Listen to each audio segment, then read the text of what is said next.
Hello students, in today's class we will discuss two more properties of alkanes. One is isomerization and another is aromatization. Let's see isomerization.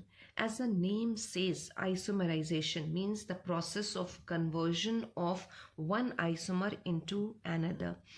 अगर हमारे पास straight chain isomer है alkane का तो उसको हम branch chain isomer में convert कर सकते हैं.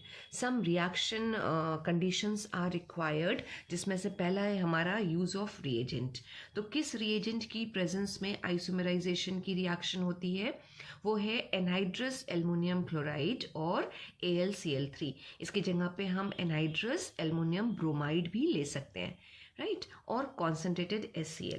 साथ ही साथ थोड़ा सा elevated temperature, approx 523 kelvin temperature और हाई प्रेशर रिक्वायर्ड है. काफ़ी हाई प्रेशर रहता है. नॉर्मल एटमॉस्फेरिक प्रेशर 1 atm कहलाता है. इस रिएक्शन के लिए 35 टाइम्स ज़्यादा, यानी 35 atm या एटमॉस्फेरिक प्रेशर हो तब हम एल्केन के एक आइसोमर को दूसरे आइसोमर में कन्वर्ट कर सकते हैं. And this process is called isomerization. तो अगर हमें शॉर्ट नोट में मिलता है आइसोमराइजेशन तो डेफिनेशन आइसोमराइजेशन की क्या आएगी? It is a process of conversion of one isomer into another isomer.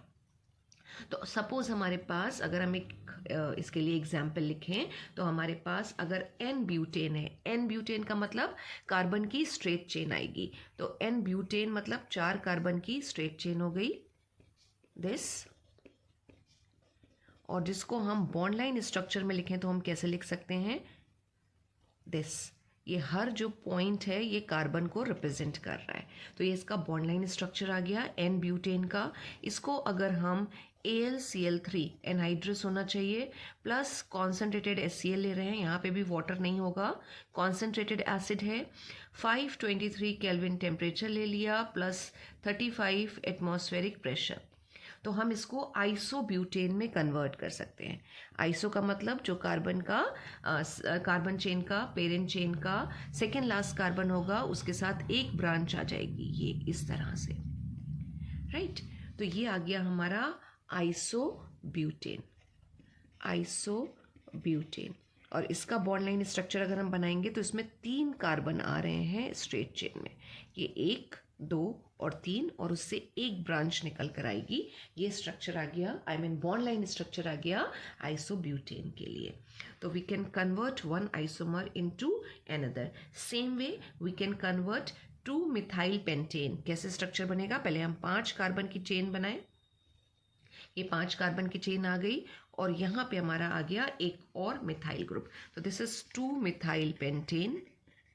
2 methyl pentane को अगर हम सेम रिएजेंट के साथ हीट करते हैं, यानी कि एनहाइड्रस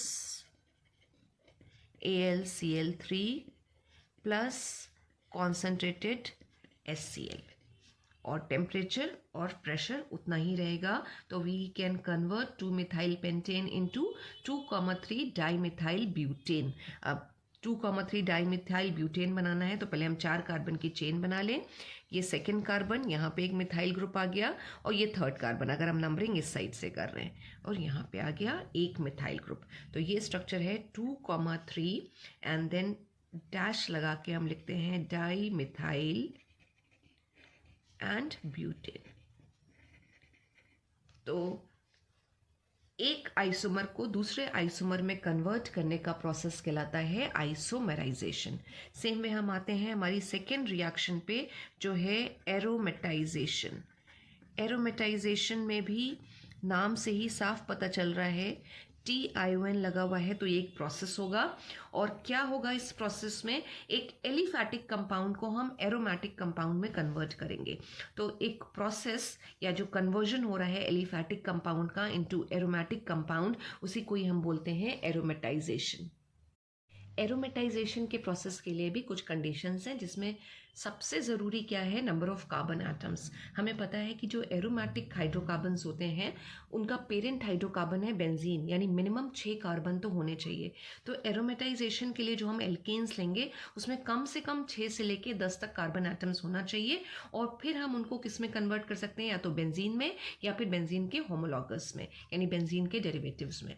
और high temperature is required as well as high pressure is required and catalyst is also required. तो ये सारी कंडीशंस अगर सेटिस्फाई हो रही हैं तो हम एक एलिफैटिक कंपाउंड को एरोमेटिक कंपाउंड में कन्वर्ट कर सकते हैं। से फॉर एग्जांपल अगर हमारे पास एन हेक्सेन है, अगेन एन का मतलब स्ट्रेट चेन होगी कार्बन की, और हेक्सेन मीन्स 6 कार्बन होंगे। तो इन हेक्सेन को हमने कैटलिस्ट लिया। कैटलिस्ट अब हम क्या क्या यहाँ पे ले सकते हैं, या तो क्रोमियम का ऑक्साइड या फिर एल्युमिनियम का ऑक्साइड। इसके अलावा हम प्लैटिनम और एल्युमिनियम ऑक्साइड को भी एज अ कैटलिस्ट यूज कर सकते हैं।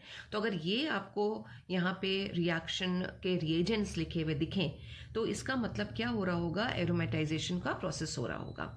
और टेम्परेचर 875, प्रेशर 15 ATM, और हमने क्या किया, एन हेक्सेन को बेंजीन में कन्वर्ट कर लिया। अब नंबर ऑफ कार्बन एटम्स तो सेम है लेकिन हाइड्रोजन का डिफरेंस आ रहा है। एन हेक्सेन में 14 हाइड्रोजन है, राइट। तो 14 हाइड्रोजन में बेंजीन के पास सिर्फ 6 हाइड्रोजन आ रहे हैं, 8 हाइड्रोजन एटम्स बचेंगे, उसको हम यहाँ पे 4 मॉलिक्यूल्स के फॉर्म में लिख लेंगे। यानी रिएक्शन में 4 मॉलिक्यूल हमें हाइड्रोजन के भी मिलेंगे या 4 मोल्स ऑफ हाइड्रोजन भी ऑब्टेन होंगे। सेम वे ये जो स्ट्रक्चर बनाया है this is of n heptane.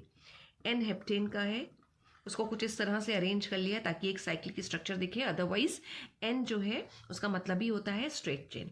तो ये स्ट्रेट चेन है कार्बन की, 7 कार्बन एटम है इसके अंदर, और 7 कार्बन एटम वाला हमने ये एरोमेटिक कंपाउंड बना लिया जो है टॉलीन। लिखते हैं हम इसको TOLUENE और पढ़ते हैं टॉलीन, ठीक है। यू साइलेंट हो जाता है। और टॉलीन का फॉर्मूला की अगर हम बात करें तो टॉलीन का फॉर्मूला है C6H5। बेंजीन में से एक हाइड्रोजन निकलेगा और CH3 ग्रुप आ जाएगा। इसे हम मिथाइलेटेड बेंजीन भी कहते हैं, लेकिन इसका स्पेशल नाम है टॉलीन। तो हमने एलिफैटिक कंपाउंड को एरोमेटिक कंपाउंड में कन्वर्ट कर लिया। इस प्रोसेस में भी यहाँ पे भी हाइड्रोजन निकलेगा, वो हमने नहीं लिखा है, सिर्फ मेन चीज़ पे फोकस किया है कि एक एलिफैटिक कंपाउंड को हम एरोमेटिक कंपाउंड में कन्वर्ट कर रहे हैं with the help of catalyst, temperature and pressure. So this is about aromatization. Thank you so much, students.